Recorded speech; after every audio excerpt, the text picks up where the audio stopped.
Welcome to CIAC's Year in Review 2020. Throughout the past year, the essential ethic, the values, and the importance of Canada's chemistry and plastics industries featured prominently.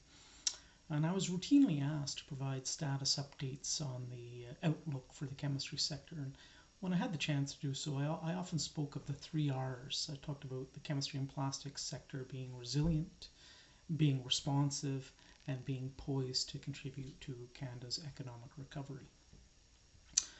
Talking first about being resilient. As we ended 2020, the chemistry and plastics sector had largely returned to pre-pandemic levels in terms of both shipments, value of shipments, and volume of products delivered. And throughout the year, the sector continued to operate to meet consumers and government's needs, and really required no extraordinary supports and experienced very limited economic or labor interruptions.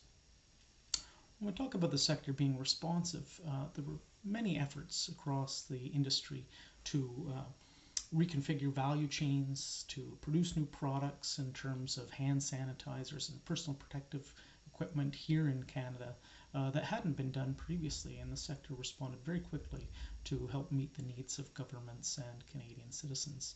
And meanwhile, the sector moved along doing its regular business, making all the important products, whether that's chemicals for drinking water, disinfectants, which were increasingly important throughout the pandemic, personal protective equipment again, and plastics for things like food protection and for medical equipment. The sector was there for Canadians and for Canada throughout.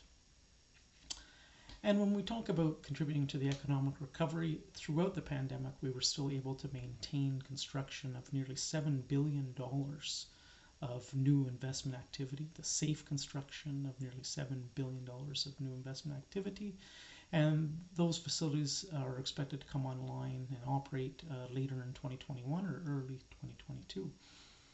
Meanwhile, as we turn to 2021, and hopefully as the pandemic subsides, as we get towards warmer months, there is a lot of pent-up need for large-scale maintenance at our sites. And certainly there are many projects totaling hundreds of millions of dollars and many thousands of workers that will be restarted as soon as it's safe and appropriate to do so. The pandemic did, however, put many other investment plans on hold, about $11 billion of previously announced activities on hold, and we would expect that again, as the pandemic subsides, a good portion of that pre-announced capital investment activity will be re-announced. So again, the sector stands very ready to continue to contribute to Canada's economic recovery. Looking ahead to the new year 2021, there's no question it will bring its own challenges, but it will also bring its own opportunities. And this association stands ready to support the industry and its member companies no matter what comes its way.